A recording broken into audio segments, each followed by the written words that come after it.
Hey guys, it's Mike. I like most of you, my wife Taki and I were quarantined or social distancing, whatever you want to call it. In our case, it's more actual quarantine. Um, just being extra careful for health reasons and stuff. Um, so I want to try and make some more videos because I haven't done it in a while, and I know you guys are probably pretty bored. I'm sure you've watched everything on Hulu and Netflix by now, and there's still some time to go. So soon I'm going to be launching the second Kickstarter for the After Realm, and one of the things I'm working on for one of the incentive prizes is this neat little paper cutout. I've made a little prototype here. It all fits on an 8.5 by 11 paper, and there'll be instructions to put it together nice and easy. This is a really super rough draft, and I'll have like the logo up here, and it's gonna be a bunch of rubble. There'll be art on the ground. Una and her ostrich character is going to be here in the middle, and in the back we're going to have some fun with another background. Took only about like a minute to put together, so it's going to be colored and everything. I think it'll be fun. I think people are going to like it. It'll be something unique. So that was the rough version, and I'm just reworking it now. Like I have to re-ink her because even when I reduce this down, even at a larger 600 DPI, you still lose a certain amount of detail and gets a little fuzzy. So I need to re-ink the whole thing. The way this looks is this ground section here. Well, she'll actually get cut out, and then you take this ground section here and don't worry about the instructions. You'll see it later. Let me get back into inking Una. So this is Una with her ostrich character, obviously influenced by the video game Joust. Joust is my favorite video game. And that character's name is Arata, and it is backwards for Atari.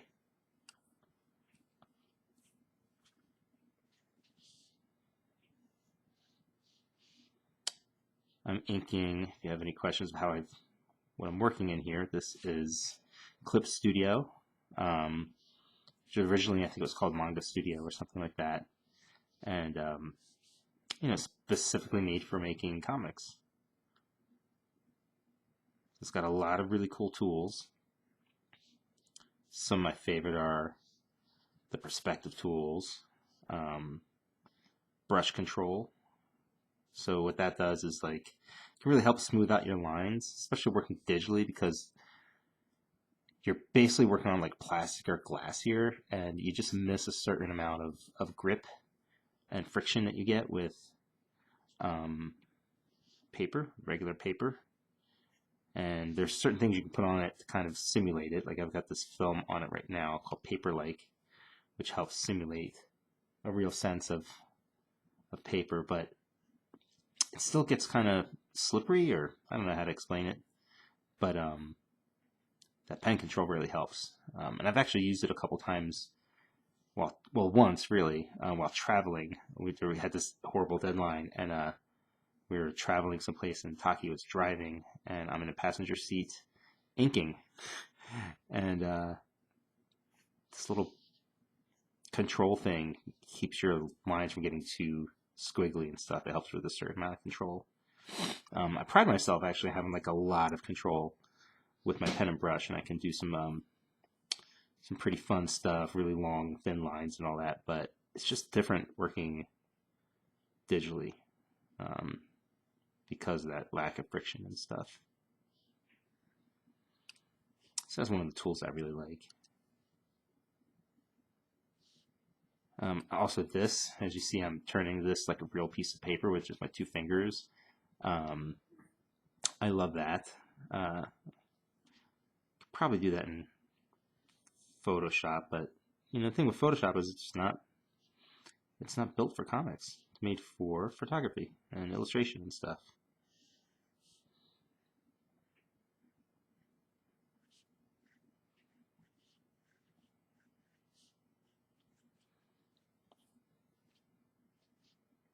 clicking sound you hear over there, or maybe here, I don't know if you can hear it through here, is Taki. She is working on comics not too far from me.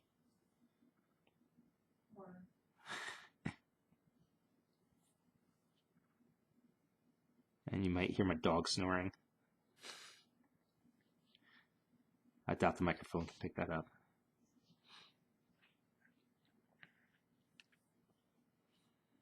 The other thing I really like about working digitally, well, as I've gotten older, my eyes are a little, I don't really struggle, but just don't focus as well as they used to, especially for these little details, so it's a big relief there.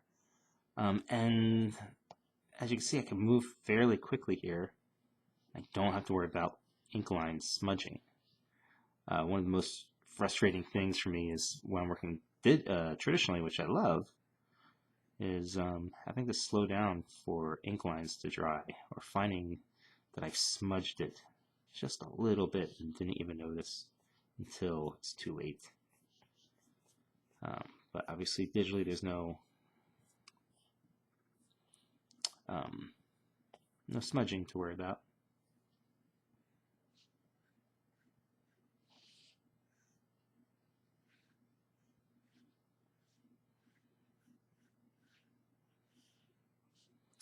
This is Una image here is taking excuse me, taken from the cover to issue 2, which I'm spoiling here because I haven't shown that yet to anybody. But I guess this is a nice tease, right?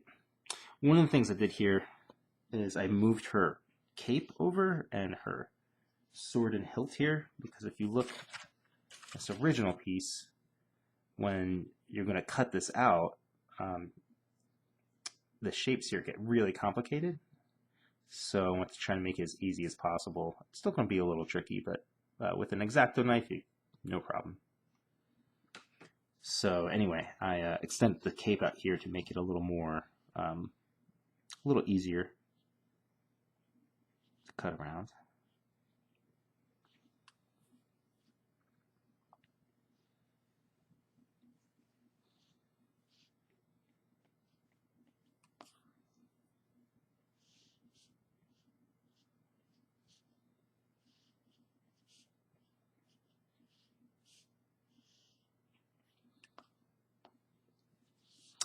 I can also use the Apple II pen here. What I do is if I want to switch in between tools, instead of going over here to change from pen to the eraser, I can just double click and then it becomes an eraser. Double click again, goes back to pen, and I don't have to like reach over there and click it or anything like that. Because the one sort of downside, so I'm working on a iPad Pro, excuse me, and I love it. It actually works better than my PC does. Works better than my Cintiq. But the shortcuts are a problem, right?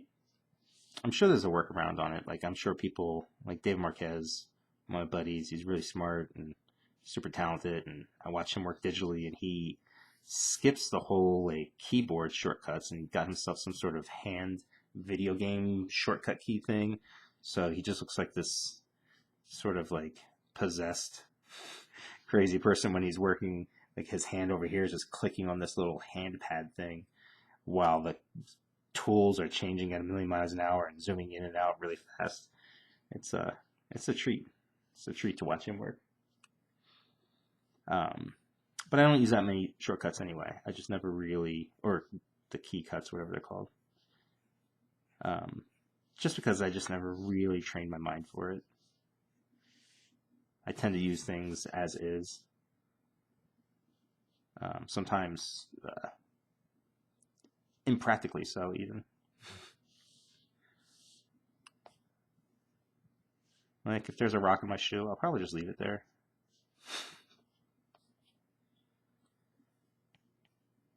Maybe take it out later. Who knows? I'm not too worried. There's a little rubble down here. I should put something fun, something modern. Because if you've read After Realm, you'll see that it's highly influenced by my favorite cartoons as a kid, which was Thundar the Barbarian. And I love that sort of apocalyptic PG feel to it. You know, it's a combination of Dungeons and Dragons and Mad Max and other end of the world type stuff. But, you know, for kids. Alright, I think that's basically it. I don't need all the details because she's going to be pretty small. I also love using the bucket, the paint bucket here. Let's see if I can do this for you. One of the great things is you can just drag the paint bucket around to wherever you want it to fill. So instead of going individually, 1, 2, 3, 4, 5, 6, let me step back. This is the best area to show this off, but I can just drag it into the areas that I want. Except I also have the bucket filling in under the line work a little bit. So in this case, it just doesn't quite make sense to go like that, right? So I'll just keep it simple there. But it's pretty awesome. I mean, you can fill in blacks without lifting this up. And you also get really nice happy accidents that way.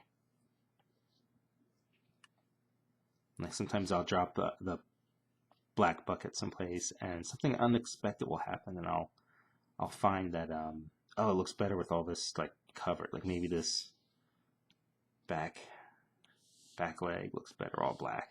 I mean, that's pretty cool, right? But I don't want it, but that's pretty awesome. Sometimes I'll even create a new layer. And I'll just, oh, hold on. One of my settings on here, I had the bucket. I'm doing all the layers, okay. Not a good example. But sometimes I say I'll do like this. I'll fill in some areas of black on accident. Let's pretend like this was an accident, but this is another layer. So then I'll actually lower that opacity and look at and see where that black would actually work if I wanted to. Not the best example of that, but hopefully there'll be other opportunities to show you. So I think her figure is pretty much finished. Keep it nice and simple. So up here, this will be that fold right here in the middle of this triangle, the background. So I've picked out a background that I'm going to put in here that fits better than this. So let's see. I love using, this is another fun tool. It's called Google SketchUp. So Google SketchUp is a free 3D tool that you can use where you can have all these objects, cities, cars, objects you hate drawing. I hate drawing cars. I shouldn't say hate drawing cars. It's just too much of a struggle for me. It doesn't feel too natural. So I often use Google SketchUp. And I'm either tracing over the cars directly or I'm manipulating the cars. In this case, I took a couple of cities and I put them together. These are different city elements from different models. Again, all free. It takes a little while to figure out, but it's worth it once you do. I can change the angle of the building, so I created a destroyed city, I call it, and I put this ship in the middle of it, just because, you know, everything in the After Realm, all time and space and place is all kind of messed up and mixed together. If you use this, I suggest not being a slave to it, but you look at this as like not something you trace to look like this, but you treat it like rough pencils. Sometimes you can do stuff like take out all the color and textures, and you can have just the lines exported from the model into like 2D, just straight line work, and you can use that in the background, but it looks like it looks like SketchUp. So I always suggest learning to make it work with your style, or to manipulate it in a way that feels natural. And we'll do another video on that sometime. For now, let me show you how I'm going to use this particular thing. So I'm just going to, so I emailed this to myself from my PC, which is easier to use Google SketchUp on than the iPad, but you can use it on the iPad. So I'm going to select all, copy it, Takes a little bit to copy, I think. There we go. I should start numbering, or here we go. Keep that opacity low. That was the original sort of test that I did. What does that one work? Okay, let me get rid of these lines.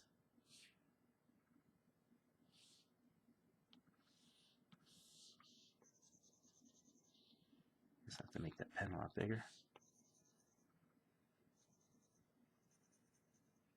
I accidentally drew on sort of that bottom background paper thing. So if I just erase this, then it would have no background. So instead, I'm just drawing white over it. I don't know if that makes sense. Doesn't need to, I guess.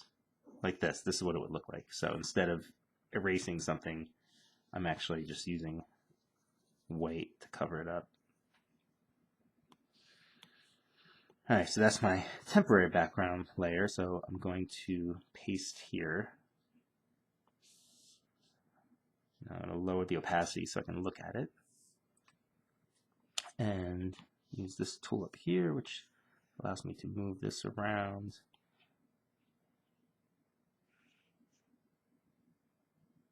Kind of hard to see through all these layers. But basically this square area here where this X is most of this. And then this area up here is going to be here, part of which is bent under the paper and glued or taped in. So it looks a little funky, but basically the area that I'm working on for the background is just these two triangles. So what I want to do is just, oops.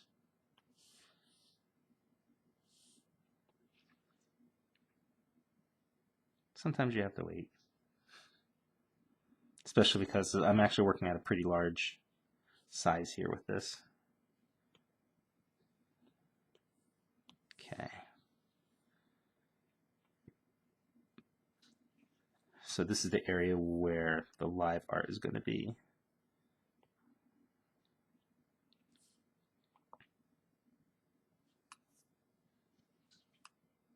I got to shut those notifications off.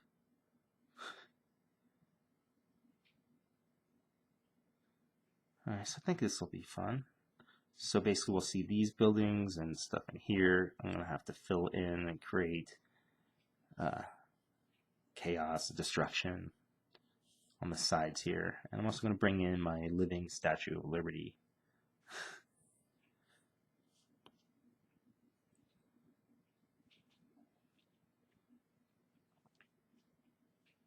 So I'm assuming you've seen issue 1 of the After Realm. It's been out a while. If you haven't, well, spoiler.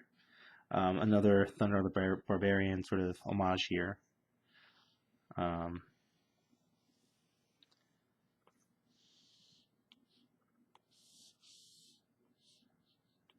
was an episode of Thunder where the Statue of Liberty came alive, I think. Actually, I mean, I know. I don't know why it always stuck in my head. It always sort of haunted me. It was so creepy. So I don't know if I'm going to use this or not, but I think I'm going to put her back here. I don't know. That might be too many elements. You know what? I'll save this for another time. So maybe I'll make another one of these models where she's chasing here, because I like the idea of like seeing the ship and stuff. And I don't know.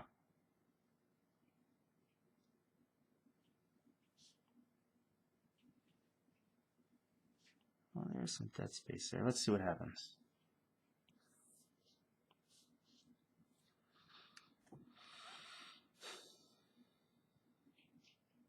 Well, it's difficult to see through these layers and kind of picture it in my head, right? Well, for now, what I'll do this. Just get rid of that. Well, not getting rid of it. I'm just hiding the layer. And now let's go ahead and start working on... Oh, well, one of the things I do is before I start inking over this, I'm going to... Remember I said I have to create some new destruction and stuff. Fill in all these areas here.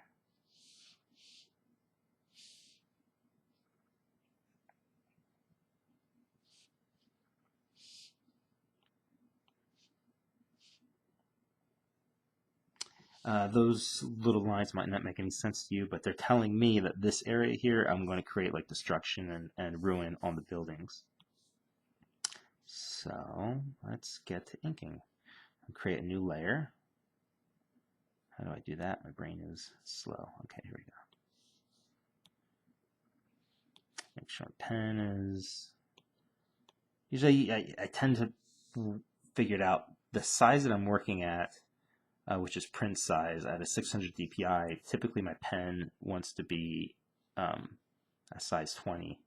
I'm going to go a little smaller here, go with 15 in the background, just because this is going to be, well, it's going to be in the background. It's going to be smaller. So I don't want the line work to be as strong. I'm also going to get rid of the, I think you can, no, you can't really see that control here, but the stabilization, I'm going to lower it back down, because I actually want my lines back here to be a little less controlled, more squiggly and stuff. So when I'm drawing a destroyed building, one of the things I realize is kind of draw some of the structure in there. So I'm drawing like, these are the floors, and the floors will have like old insulation and stuff, like just broken all around it, falling out. Don't want to get too zoomed into the detail here either, which I probably am already, because this is going to be small. It's going to be small, so we don't need tons of little detail, you know? And then sometimes I just put these shapes in like this, because I know I'm going to go with black and fill in certain sections. Also has, Clip Studio also has this sort of autosave thing here. It doesn't save the whole thing. I think it just saves your last bunch of moves, which has come in handy several times. But even with an autosave, you always want to do your own saving and stuff, you know? See, this is what I'm talking about. Like, this is a little more extreme because of, this is a ruined city. Don't be a slave to the line work underneath it. The model underneath it. So I'm specifically making sure that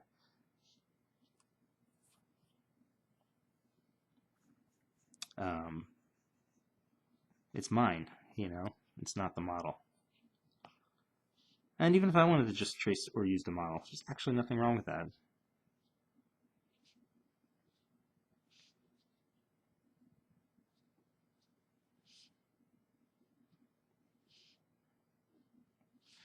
going to get a little Will Eisner in here, not draw all the windows exactly where they belong or anything.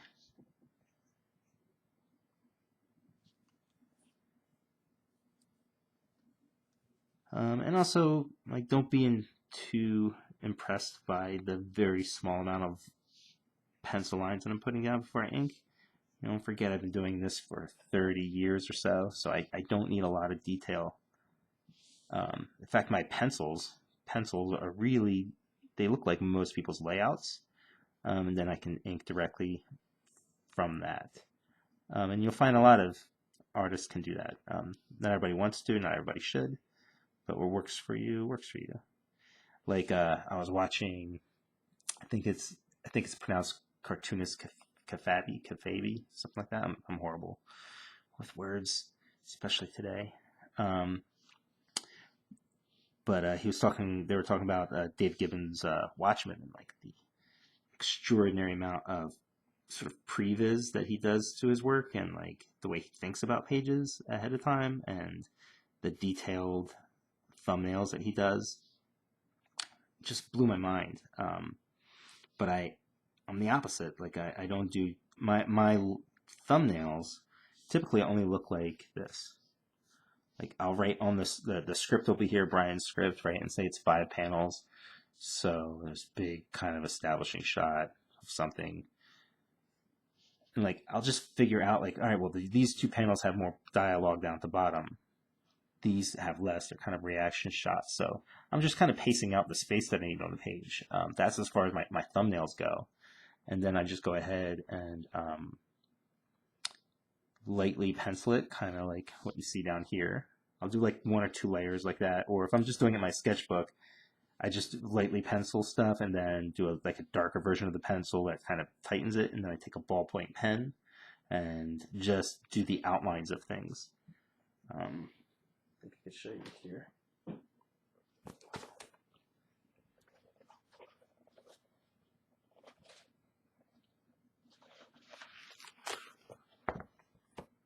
This was for a Madman thing that I did for Mike Allred's, or Han Allred's movie documentary about his father. And I did a piece for the Kickstarter, and this is what it looks like. I just kind of quickly do light pencils, tighten it up a little bit, and then take a ballpoint pen or a small micron and finish it up. Here's a Murder Ink page. Same thing. That's as far as I go with my pencils. Whoops. Knock the camera over.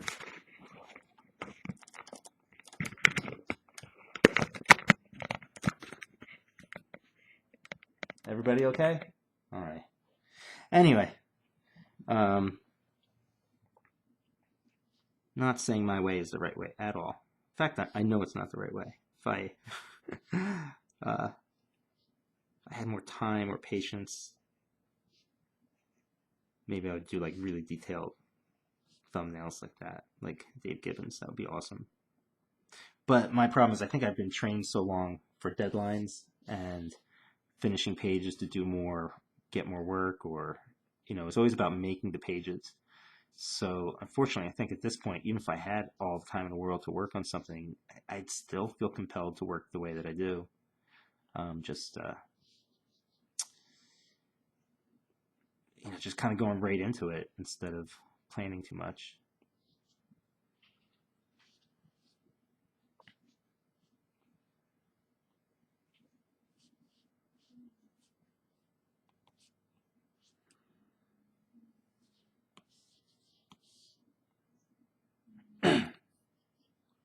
Sometimes I like drawing in silence. I like the sound of the pen,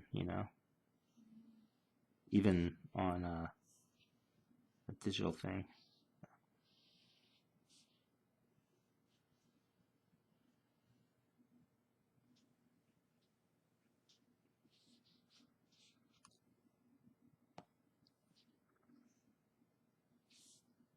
But typically I have to listen to music or a podcast or something.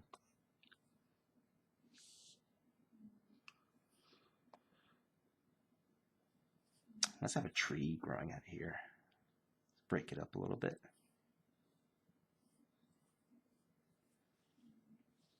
Let's go back down. Now I'm drawing back down on the level of what is this called? The Google SketchUp model.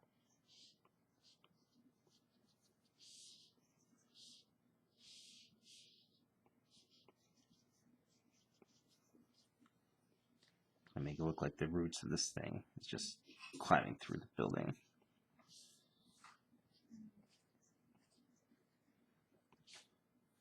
Giant tree. A giant happy tree.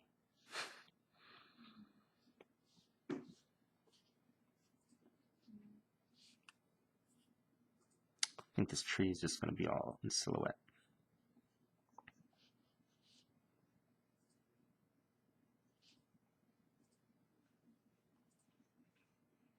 Instead of using like a thick brush that would give me a pretty consistent line, I actually like to just draw the outlines of trees to give life to all these little branches and stuff. Happy little branches.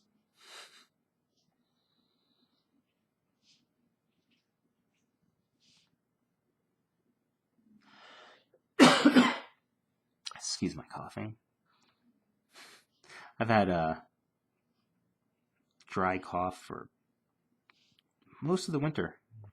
Don't think it's the coronavirus stuff, but unfortunately in these times when the stuff's going around, like every cough and sneeze makes you question, how you're doing and stuff, but I think I'm fine.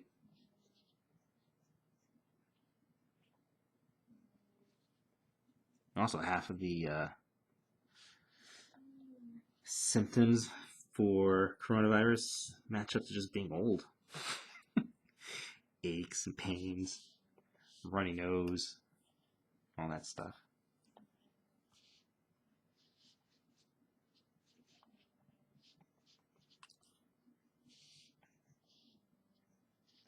Maybe there'll be a little bit of highlight in here. We'll see. Oh, Fry's really snoring now. I don't know if you could hear him or not.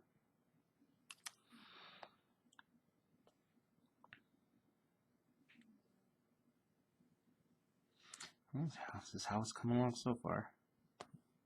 This is going to take a while. I think what I'm going to do is just kind of stop here, and I'll make a second video for later after I do a bit more of this. And that's it. But before I do that, I'll just draw a little bit in silence here.